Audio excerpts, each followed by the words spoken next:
You've got 10 seconds. The countdown going on right now. I'm sorry, I'm not doing it the wrong way. This is Play-by-Playcast, the world's #1 sports media podcast. Wait, what? Nobody's fact-checking it. Just keep going. Here we go.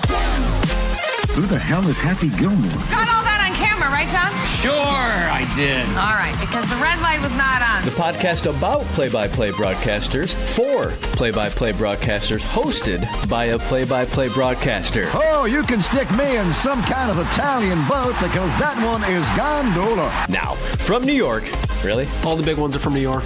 Your host, Joe Godet. It's still Joel. Yeah, he will not be able to see very well, Cotton. Hey, we're 156 episodes in to Play-by-Playcast. Thanks as always for the subscribe, the stream, the download, however you have found this here podcast, be it on iTunes, Stitcher, be it on Apple Podcasts. iTunes is not a thing, or at least it's going to not be a thing. But wherever you have found this here podcast, you can also find it on social media at PXPcast or me at Joel Godet, JoelGodett. And by the way, I'm Joel Godet, and this is a podcast about play-by-play broadcasters for play-by-play broadcasters, hosted by one, a professional development podcast that dives into the tips, tricks, experience, stories, process, and preparation of some of the biggest and best play-by-play announcers in the business. Last week, our guest was Tony Castricone from the Washington Huskies. Sam Levitt from the Amarillo Sod Poodles the week prior, and then Dean Ellis from the Iowa Cubs. And if you have not heard it yet, Kevin Harlan was our guest on episode number 152. Do go back and listen to that conversation if you missed any of it. Sam Farber is our guest today, and he's a guy that's got a little bit of a different perspective than those that we usually talk to on this podcast. Sam and I first met last year at the CrossFit Games. When you're on the broadcast team at the CrossFit Games, a lot of the people that are on the broadcast team are former CrossFit athletes. Like the analysts, obviously, Annie Sakamoto, one of the original Nasty Girls, Dan Bailey, Games athlete, had been hurt, Chase Ingram, former Games athlete, but even like, you know, some of the play-by-play guys, like Sean Woodland, we've had on the podcast, big dude, like not a CrossFit Games athlete himself, but like looks like he could be one. Sam and I felt like a kinship with because we just looked like normal guys. So you're like we're in this media room and Sam and I looked like people you would meet at the gym when you went at home, and I think I felt better about myself because of it when I'm looking around, and I'm very much the smallest person in any of these rooms. But really good broadcaster, and it was good to get to meet him because he was a name that I had been very aware of since I had graduated college, and we had kind of come up the ranks, similar time frames. Sam is a couple of years older than me, but I'd seen his name, I think, on like STAA a couple of times when he got some jobs early in his career, and the name Sam Farber was always one that was just on my radar. So when I showed up at the games and there he was, fellow broadcaster, I was like, cool, my guy, because that's one of those you identify when you see your tribe when you're out covering an event. So that is the foreground for this conversation you're about to hear. But Sam is interesting. He is one of the most noted voices in the city of Los Angeles and was actually listed amongst the 10 best play-by-play announcers in the Best of Los Angeles list, and the highest ranking one that does not have a team. Brian Seaman was number 1, friend of the pod. The voice of the Los Angeles Clippers, Joe Davis, friend of the pod, was number 2, the television voice of the Los Angeles Dodgers. But there was Sam Farber on that list. I believe he was 8th on that list, doing it by mixing together a host of different freelance assignments for Fox Sports and for ESPN and for CrossFit and on down the line, and has called anything from, basketball and football to volleyball and rock climbing in that mix as well. So we'll talk about the leap of faith that Sam had to make going from a minor league baseball career into this freelance world where you have to put all of these pieces together and what it's like to make that jump and how you do it successfully. But we'll also talk about the high school component of what he does. We don't have a lot of conversations on this podcast about broadcasting high school sports. Sam does it at a very high level. Televised high school football in the Los Angeles area. That's big-time eyeballs on that product. How do you get prepared to broadcast a high school game versus a college game or a pro game where the information is plentiful and the stats are reliable? It's a different type of challenge, so we'll get into that with Sam Farber on this podcast as well. And then, of course, our good old reliables, how he prepares and how much stuff he watches back and what makes a good broadcast, and so on, etc. But where we start with Sam is with his college selection, because Sam is a Southern Californian born and raised, and he did his undergrad at George Washington. Let's start there with Sam Farber here on PXPcast. When I was coming out of high school, I was a Northern California kid, so I, wasn't really thinking, let's go somewhere where there isn't a lawn or a football team or, that classic college type campus. But I have two younger siblings, and I was applying to places that had pretty good journalism schools. USC was my number one. No offense to you as a Syracuse guy. I love Syracuse too, but USC was my number one. I got in there, but I got into GW with some scholarship money. And when we were doing the numbers, my parents were like, look, we can get you to USC, but it would be better for everyone if you took advantage of a scholarship. And it ended up being the best thing for me, because instead of going somewhere where there was a very well-established big-time journalism program where you really have to fight for reps, I went somewhere where it was, kind of an up-and-coming, really at that time it was just getting underway journalism program where I could call my own shots. And it let me really immerse myself there. And then when I did go to USC for grad school, I was ready to work. And that was Pops Mensah-Bonsu, too. So, you were there for the height of it, weren't you? Oh, my God. I went for the greatest era of GW basketball ever. We did get screwed in tournament seating. That was very unfortunate. But, yes, Nana Papaya, Dwayne Mensah-Bonsu, better known as Pops, his 4 years corresponded with mine. Mike Hall was there. Danilo Pinnock. Some really, really good players and some really fun teams.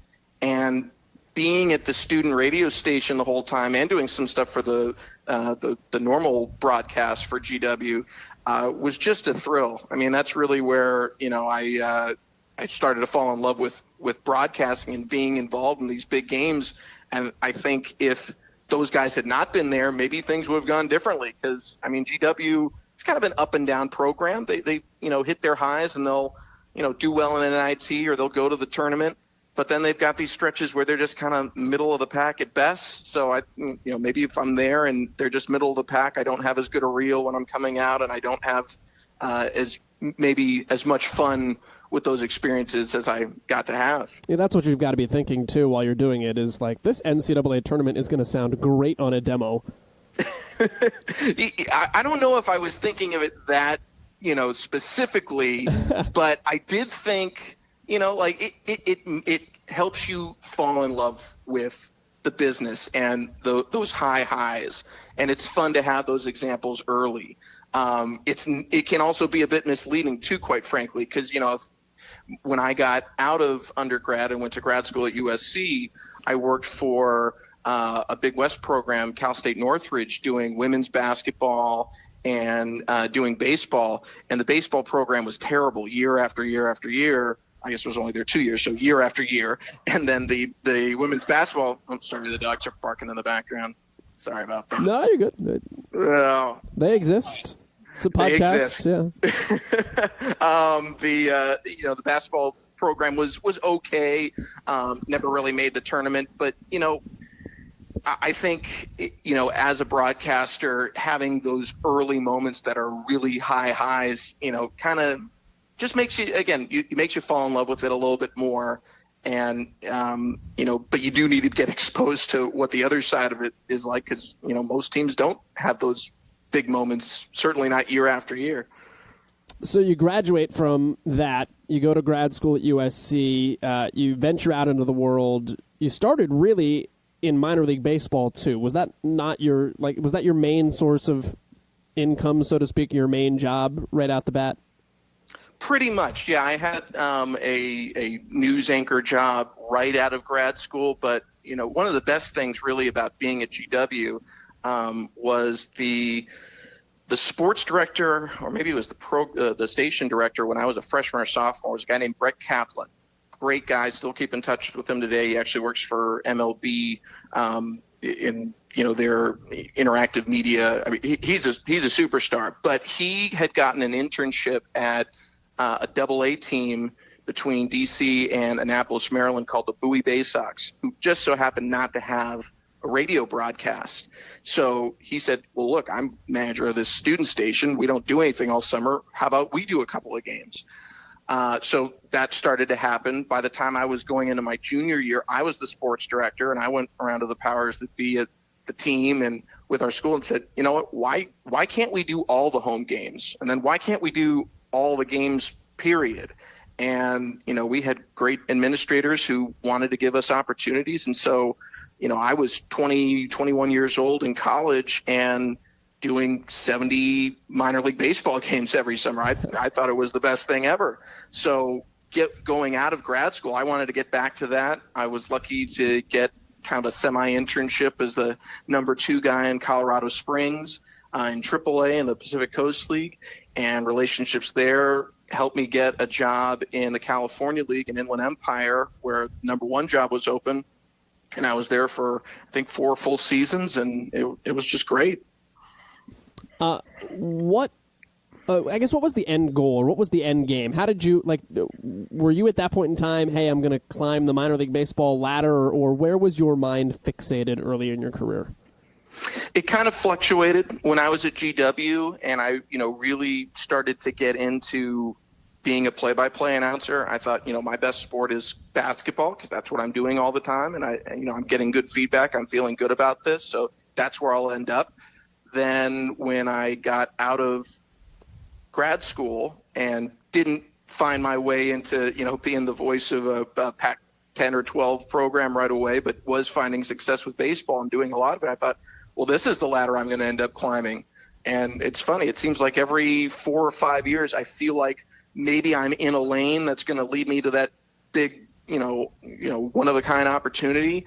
And then a slightly better opportunity opens up in a different lane, and I don't hop off the one I'm in, but I kind of extend a leg and ride 2 bikes at the same time. So, out of undergrad, I thought it was going to be basketball. Out of grad school, I thought it was going to be baseball. And now, maybe it'll be CrossFit, or maybe who knows what it'll be. But, I've just been lucky to succeed as much as I have. When did you take the jump? Because you obviously do a ton of different things for a ton of different people now, and you've been able to cobble together is the wrong word, but you've been able to put together a bunch of different things to create one full-time career, so to speak. When did you take the leap of faith, and what is that leap of faith like to say, I'm going to leave a job that has me calling 140 games a year, where I've got an office maybe and something steady, and venture out and put together all of these other things and employ myself, so to speak?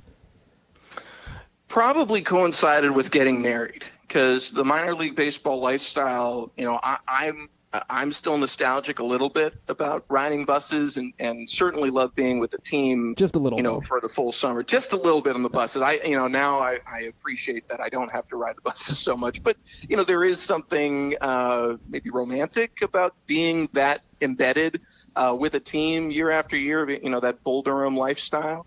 But when I got married, my wife and I, we live in Orange County, California.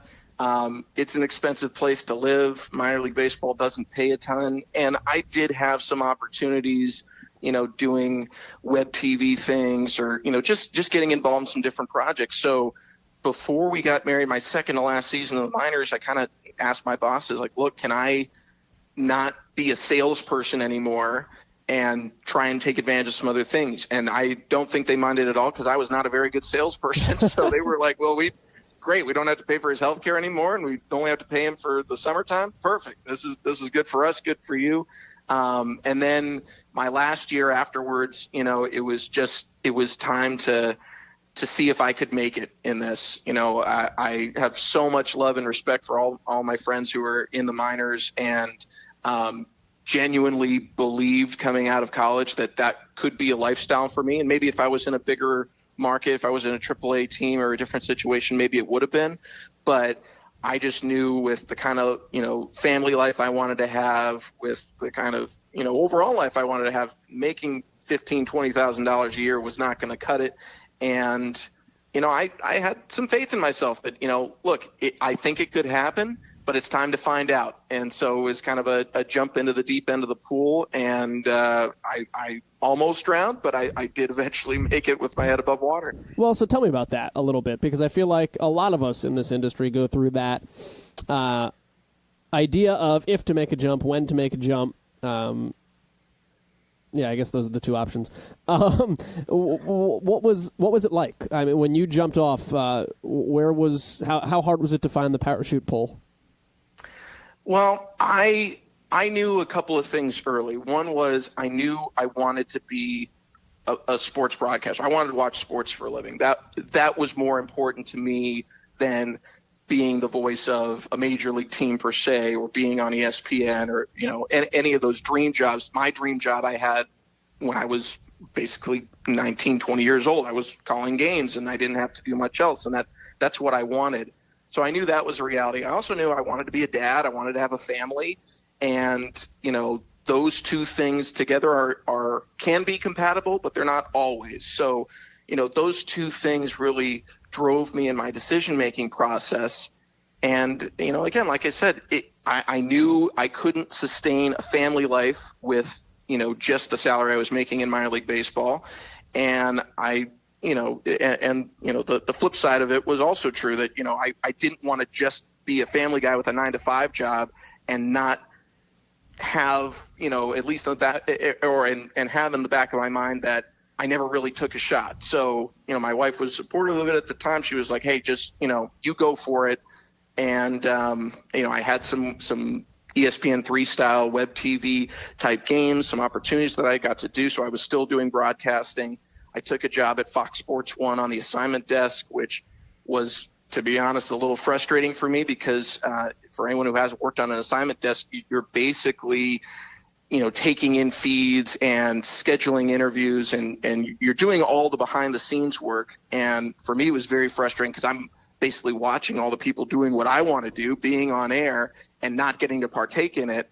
And I wasn't, I wasn't as good at the technical side as many of the people that were working around me, who were extremely talented people. Just it wasn't what I was best at. Mm-hmm. But those relationships helped me later on down the line, and eventually an all sports radio station started in LA, and an additional one, and I got a job there, and it kept me afloat until the next opportunity came, and then the next one, and then the next one. So, it was definitely a leap of faith.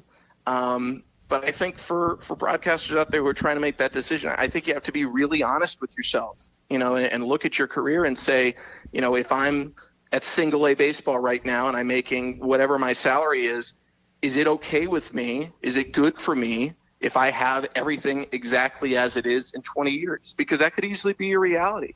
And if that's okay, it doesn't mean you should stop striving for more things, but it means you're okay where you are now. If that's not okay for you, then you need to take steps to change that. And it comes down to being honest with yourself about what you love about this business, what your goals are, what your dreams are. And if your dream is, I want to be a major league guy, then maybe you're not getting there by staying in your minor league job without taking some risks.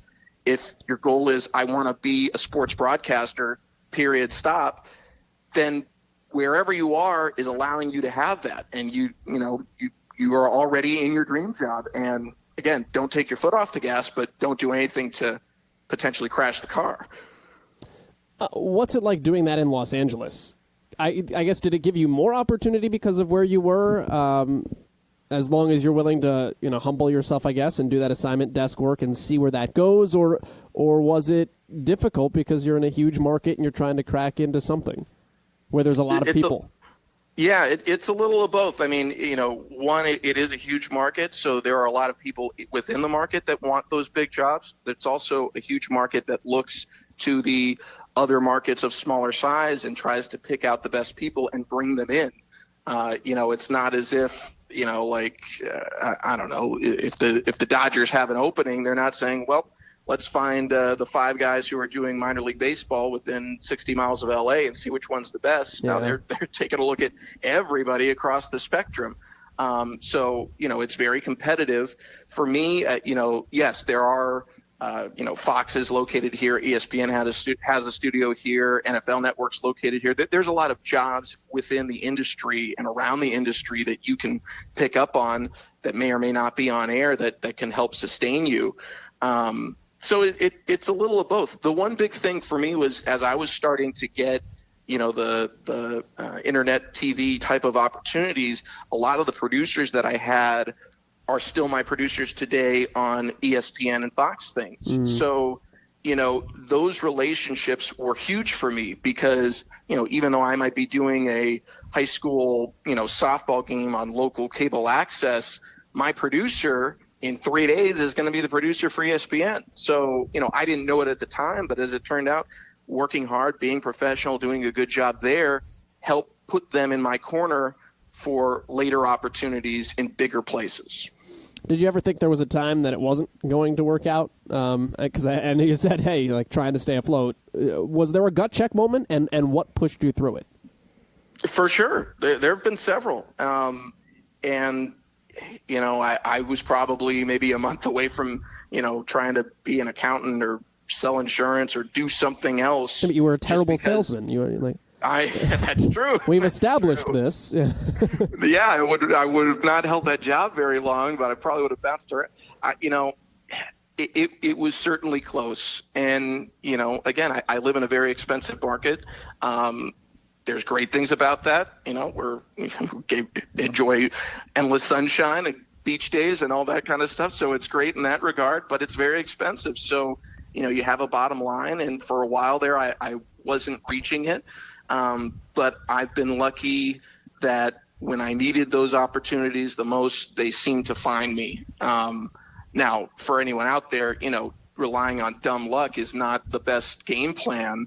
But, luck finds people who are prepared to take advantage of opportunities. And I would say I do feel that when those opportunities came, I was ready because of all the steps I had taken in the interim. What was the big break? What really sprung you free? There have been several. The big initial one was this all-sports radio station starting, the Beast 980, just because it gave me some runway, it gave me some life to be on air. And it wasn't doing play-by-play necessarily, but it was, again, being a voice in a huge market. And I mean, the assignment desk wasn't a lucrative job by any stretch. It was basically, part-time work at the bottom end of the industry, just for what my role there was. So it gave me an opportunity to really have a full-time job in sports and work and continue to try and find those extra play-by-play opportunities. So that was one. The station ended up being sold and changing formats a year and a half to 2 years later. And so another one was Fox Sports West, who I had been doing high school football for on web streams in the past, saying, hey, we would like you to do the main TV game. And that's my main football gig even to this day. And that was a huge lifeline. It let me work with some of the really best and brightest producers and directors and overall, crew people in Los Angeles and in the country, quite frankly, and have my own package. And things just kind of built from there. So I think those were probably the two biggest breaks I've had in the last 5-6 years. I want to ask you about one thing you've done in particular as well, because I'm curious. I don't know if I've ever told you the story of how I got involved with them, but how did you get involved doing CrossFit? So my brother-in-law, we saw him at a barbecue or something by the beach a few years ago, and he was raving about this workout thing he had done called CrossFit. And, he looked like he was, in better shape. He had more energy. He was happy. And I had just had a baby or we were, I think, expecting a child at that time, and our first son at that time. And I was thinking, maybe this will be fun. Maybe I'll try it out. And I went and did it, and it connected with me. So I was doing it really as a workout thing. And then one day in the gym, they just had this thing on TV called the CrossFit Games, and they were on ESPN. And I'm, watching it, and, there's good graphics, and, I don't recognize the announcers at all. And so I asked our, box owner, hey, what is this? And how do you know how they pick their announcers? Have you ever heard anything like this? Which is kind of a weird question. That, it's like asking at the local gym, hey, who put that NBA thing on there? Who does that? But because the games at the time were held in Los Angeles, a lot of local box owners and coaches and trainers picked up a lot of the, outside work. They were scorekeepers or they were runners. And so one of them happened to have the contact info for the head honchos up in the Bay Area and gave it to me. And I sent off an email saying, like, hey, my name's Sam. I do play-by-play for this group. I don't know if you guys have a need for anyone, but I've enjoyed seeing your stuff, and I'm wondering if you need some help. And it was right place, right time. They were kind of transitioning from, I think when CrossFit started, they had people who didn't know a thing about broadcasting but knew CrossFit, and that didn't really work. And then they went to people that knew broadcasting but not CrossFit, and that didn't work. So I was somewhat of a blend, I guess, in that I knew what a burpee was, and I knew some of the terminology, and it fit. It was a great place to be for 4 years.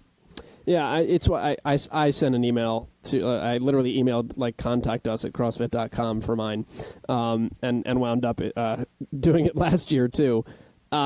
Weird spot though in some way, because I think you and I might be the only two people that were on the broadcast team that didn't look like we could actually be games athletes.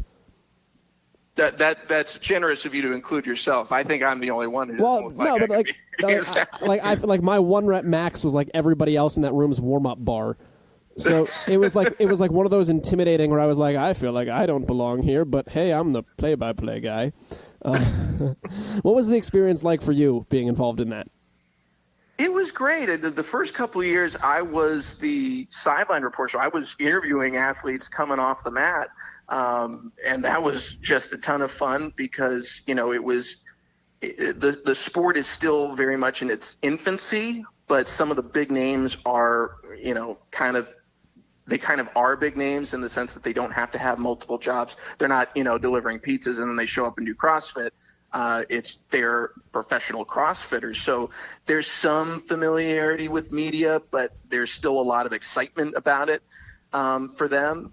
And it was just a lot of fun to be a part of. And then last year I moved to kind of a more hosting role, and that was a lot of fun too, because you're in the energy of the one of these arenas and having people come up to you and they're taking pictures when you're interviewing the big stars. And so it was just a lot of fun. There's a lot of energy to it. And, to your point that, I'm not totally out of shape. I'm, not morbidly obese or anything. No, we're both recreational CrossFitters. It's like, yeah. But, I think, when you do hear negative feedback from people, it's not the quote unquote real CrossFit community, because CrossFit's a very positive place. Yes. And so I think people, even the big stars, they genuinely want people to do the sport, not because it makes them bigger or better, but because they believe in fitness and they want people to be involved. So I think people were generally, hey, they could tell I wasn't making stuff up. They could tell that I knew the basics and did the basics in my own personal workout. And so I think, that bought me enough CrossFit cred to be accepted. I just remember, when we did the games, I'm like, are we on camera? And they said no. And I was like, good, because my arms are too skinny and it's going to be obvious. I'm like, I need to look more legit before we can do that part. I'm sure you could just knock out all those, those pull-ups and burpees and stuff. You had less body weight to have to move around, whereas me, I have the opposite. You would think that, but you'd be confused sometimes. Back to where you're from in general. We talked about Los Angeles and being in that market and how difficult it can be or helpful it can be to crack in. Before we started doing this, you were, I joked, I think you're the 8th best rated play-by-play man in Los Angeles. I forget which website that was, but what did that mean to you when that came out? And what is it like to try to exist in that ecosystem and be on the air in a market so large where there is such a high expectation for quality? Well, when I saw the article, it was Tom Hofarth, who's just been a great media critic, sports media critic, writer, columnist in Los Angeles for a long time. He'd been at the LA Daily News for a long time. Now he's at the LA Times. And I'm not sure if that article was specifically in the Times or just on his blog that's kind of associated with it. But regardless, it's like having, for me at least, it's like having Siskel and Ebert say your movie's good. Having that kind of validation was huge for me, just from a confidence standpoint, to be recognized with, great broadcasters like Brian Seaman and Joe Davis and, just some of the best guys in the number 2 market in the country and this industry. So, from a confidence standpoint, that was huge. In terms of surviving in a market like this, I've been very lucky. I think if, I hadn't been able to cobble together almost this exact grouping of jobs, it'd be very hard to exist financially here. And I could go, somewhere else and try and make it work. But, that presents challenges as well. So, I've been very lucky with the blend of work I've been able to put together at Fox and with ESPN and places like CrossFit and different things like that to, make it work. But to have, my peers here in LA, at least not say, who the heck is this guy on this list and why is he here? Is a nice confidence building thing. And you need confidence in this business. I mean, if you don't think you're good enough to have those jobs, no one else is going to think you are either. And it's not to say before the article came out, I didn't think I was, capable of having, that dream job one day. I feel like I already have my dream job, but you know what I mean? Having something like a Major League Baseball or NBA job, I thought it was possible. Having someone like Tom Hofarth write, it's more than possible. It should happen. Let's talk mechanics of it all. Why do you what about you got you that high? What's so great about the way you approach a broadcast? What do you think makes a good broadcast? And I guess I mean that more than not what's good, but what separates what's great from good. How do you approach it in a way to differentiate yourself? Want me to tell you why I'm so? Hey, everybody, look how good I am at this. Everybody, come look how good I talk. The things I think that I've always felt I do well. One is prep. Before I knew I wanted to be a broadcaster, there were kind of breadcrumbs to it. Like my holiday and birthday gifts growing up were always sports almanacs, which I would just read for fun. And, not like, hey, let's read the story about Michael Jordan, but, let's dive into, all the stats from the 1979 NCAA hockey tournament. I liked numbers. I liked stats. I liked the stories. So prep was always something that wasn't work for me. It was fun for me. And so, when I get an assignment, if I have 2 weeks to prep for a game, I'm going to take 2 weeks to prep for a game, and I enjoy that part of it. So I think that's one thing that I do well. And, I like to think that I'm a good teammate. I really, genuinely care about how we sound as a team and how we, present a broadcast and not just hoard stuff for myself. And that's not to say that I think every broadcaster does it, but, you can watch a game sometimes and hear a story come from one member of the broadcast team and think, that might have been better presented if the sideline reporter did it, or if the color commentator said it, or if the play-by-play guy did it.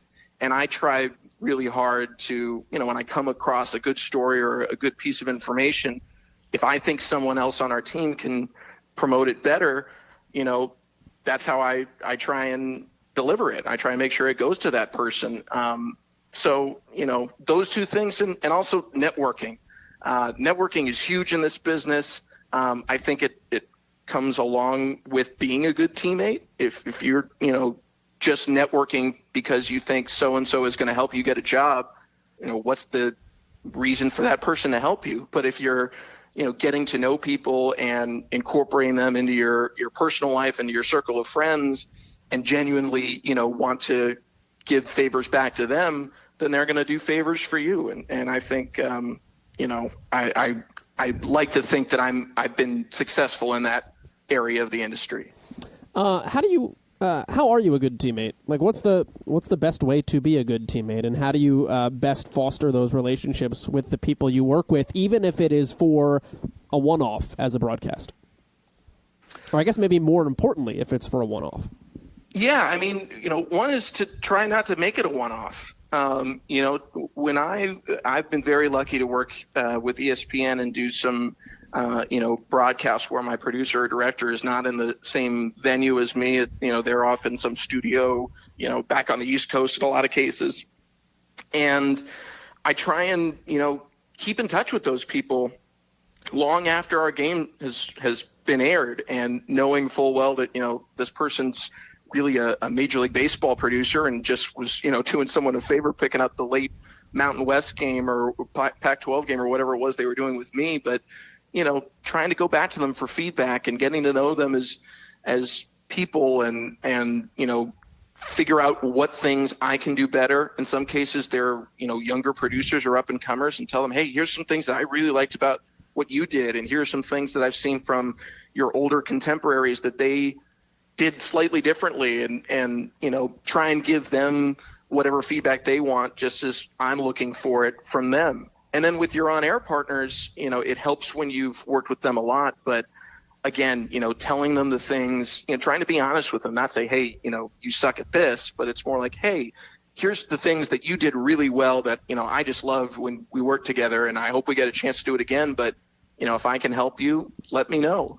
And then the third part of it is really, when you have something that is, a really good story, say you're doing a football game and you find something in the tape, a tendency for a certain player, something you really like, you want to talk to your color commentator ahead of time and make sure, like, hey, I'm going to bring this up with you. Do you feel the same way I do? And whether their answer is yes or no, that's great, because it's a conversation you can have.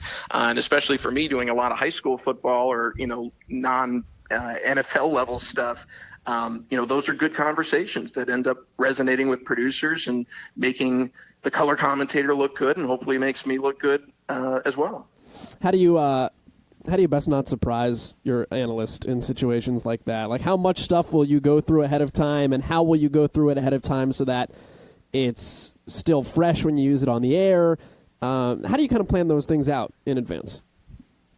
I think a good rule of thumb is, if you're doing some kind of like self-deprecating type of thing, or, maybe something that could be perceived as a shot, but it's really meant as a joke, give the person a heads up. Don't let them be caught by surprise, because you might not like the reaction. Yeah, been there. Even if it's something like, say, like, hey, I'm going to make a joke here and it's going to be at your expense, but we know each other, so just so you know, this is coming at you. Even those kinds of things can help, and you hope your sense of humor is in line with them.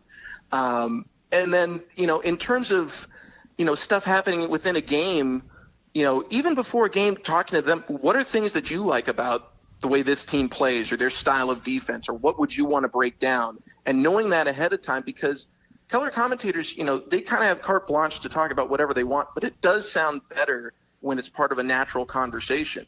And we, as the play-by-play broadcasters, generally kickstart a lot of conversations. I mean, not every commentator is Bill Walton, where they're just going to go in whatever direction they want. Most of them either want some kind of prodding or want some kind of conversation starter. So, it can go both ways. It's not just, hey, I saw that this team, when they play zone defense, there seems to be a quirk here. You want to break that down, but also, hey, what do you see when you watch the tape, or when we were at shoot around, what did you take away from it that you want to talk about, so I can set you up? What's your greater prep beyond that like, particularly in a high school setting? How much information do you need to be comfortable, and how do you get it? Well, I am a stat hound, so Max Preps is helpful when teams have used it, but I try not to be too dependent on it. I think I'm a little OCD in my prep, in that, if I don't have all the games up to date, 2-3 days in advance, I start to get a little worried. I'm contacting my producer saying, hey, can you see if this coach is going to update Max Preps this week so I can calm down? Or how come we have last week's stats, but we don't have 2 weeks ago stats? Exactly. You know the drill. So why was the quarterback playing running back? Yep, that's one of the perils of being, doing a lot of high school games as well. I do like stories, so I probably look like a stalker to a lot of these, in particular when I'm doing high school football, high school kids. But, people in general like stories about themselves. They like positive press.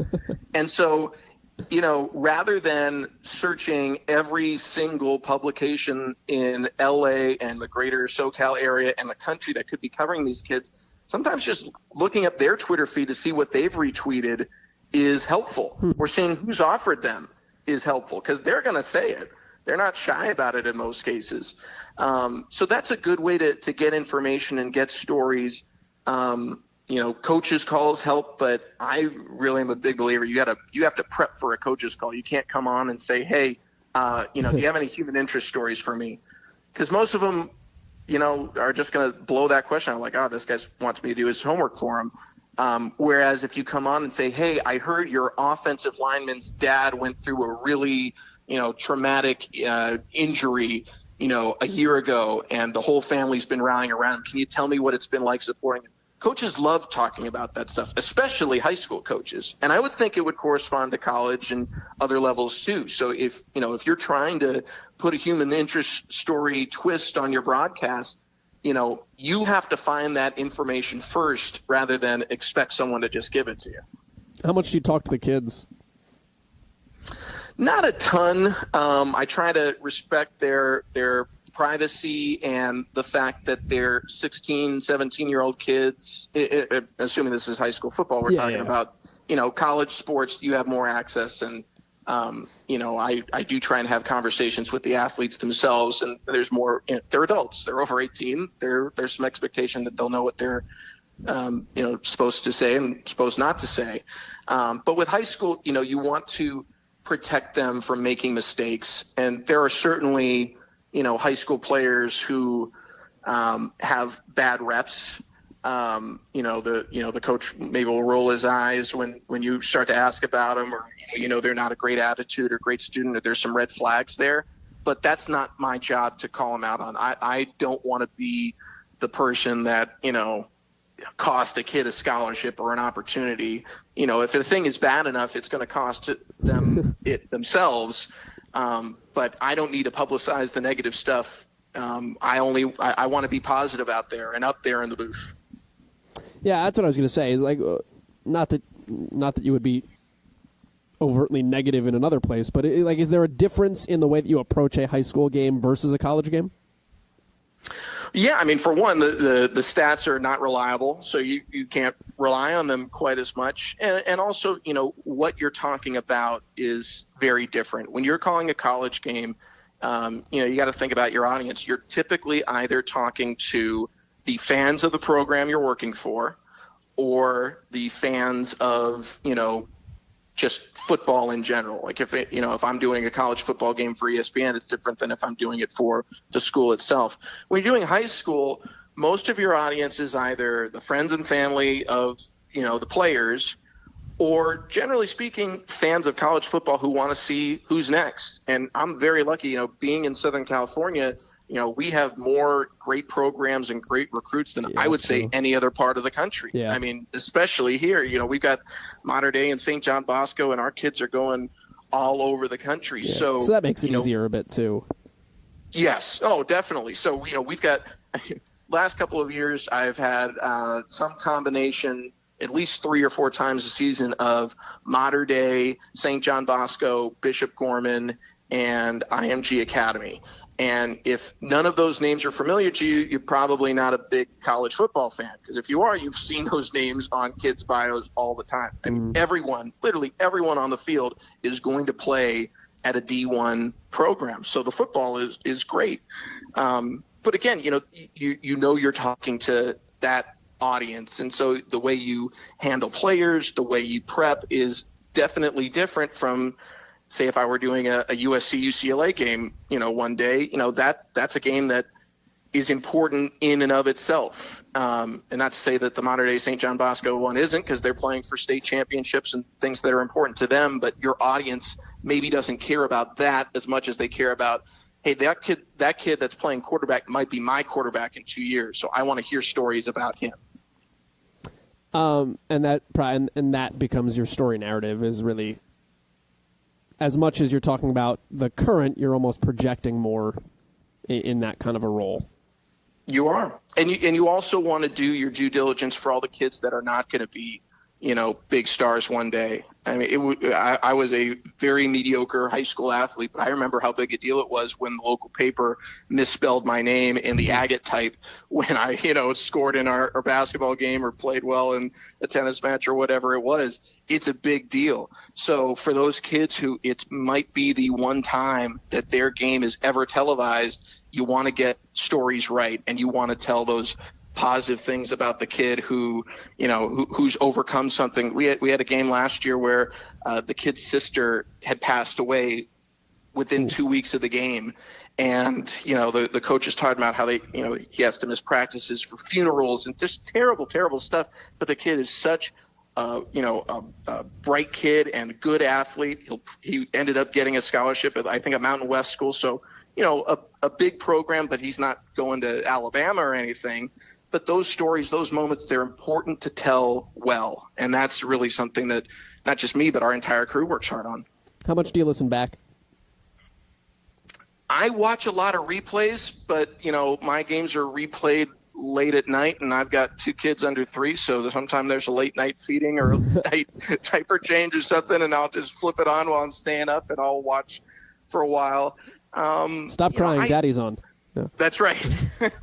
I try to, I don't know. I'm not so much watching to critique, how I call plays, because so much of that is in the moment, and you can learn by seeing things over and over, but you can't recreate a specific moment on the field.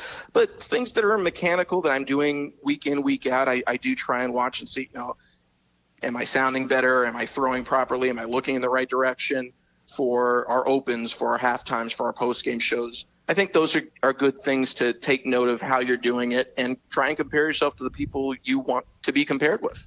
What are the things that you, I guess, maybe currently most watch for when you watch something back? It's a good question. A lot of the time you're looking for stuff that you can put on a reel. So, yeah. Are my calls clean?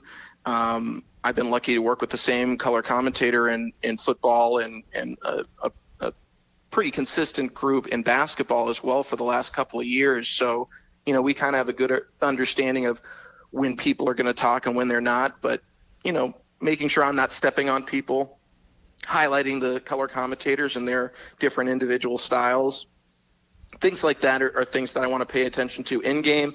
And then pre and post game shows, just being clean, not stumbling over words, not having awkward pauses or breaths or things like that, just trying to be clean, because when you look at the people doing it at the top of the industry, they are always perfect, or at least it seems that way. And so you want to emulate that.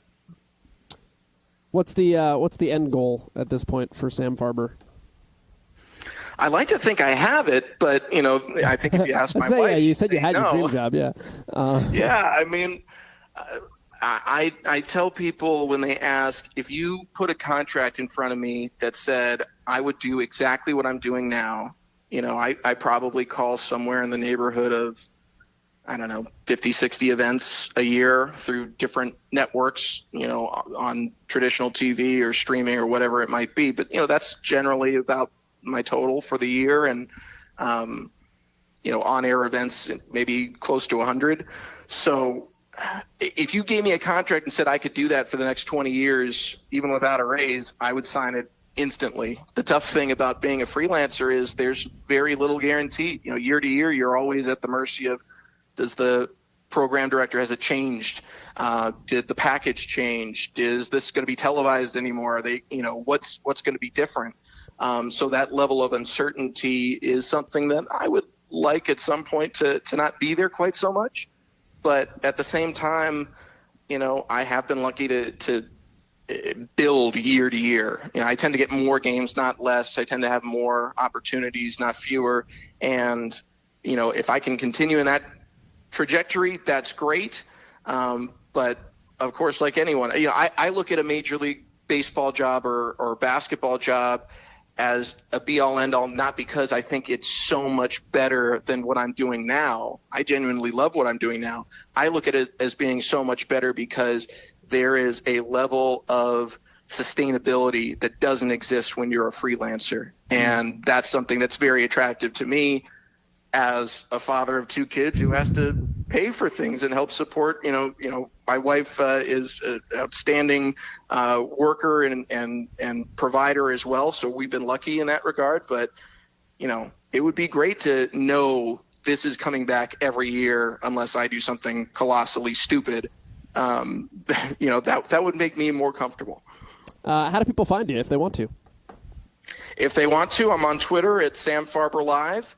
And I try and, tweet out where I'm going to be and, what network I'm on. Next up for me, I'm doing TBT basketball in a month, doing the basketball tournament, that $2 million winner take all. I'm looking forward to that. And then we'll see what the fall has in store. Sam, I appreciate the time, man. This was fun. So thanks for hopping on and diving into it a little bit with us this week. Absolutely, Joel. I'm sorry I won't get to see it at the CrossFit Games, but you and me, we can both continue to work hard and hopefully make the, if they allow 2 younger guys in the 80 and under competition, I think we've got a shot. No, my goal is when they institute the scaled division, I am the current 2003rd fittest scaled man on Earth, so I've only got to climb 100 and 1,990 more spots to make it to the games. So I like to put my goals at whatever the people in the oldest division have to do, and if I can keep up with at least the top 100 in that area, then maybe I'll have a shot to sustain that level. Still, life goals. All right, that is Sam Farber joining us here. If you want to check out any of his work, by the way, samfarber.com has his complete resume on it, or you can find him on any of his outlets, Fox Sports West, ESPN, Fox or Fox Sports 1. You can find him in a myriad of places when it comes to particularly the high school broadcasting space and the college broadcasting space out in the Pacific. Out in California. So many thanks to Sam for hopping on and doing this week with us. I am in Spain next week, so there is no episode. We will be back at it the week after that. So we are on a 14-day hiatus. My advanced apologies. But a 14-day hiatus, and then Play-by-Playcast will return. So over the next 2 weeks, let what you just heard sink in. Good information in terms of prepping, particularly on the high school level. I thought when the information is not always out there, how do you get your best stuff? Take that away from this week. Let that marinate. And we'll be back at it in 2 weeks here on PXPcast. I'm Joel Gadet. Thanks for listening. We are out.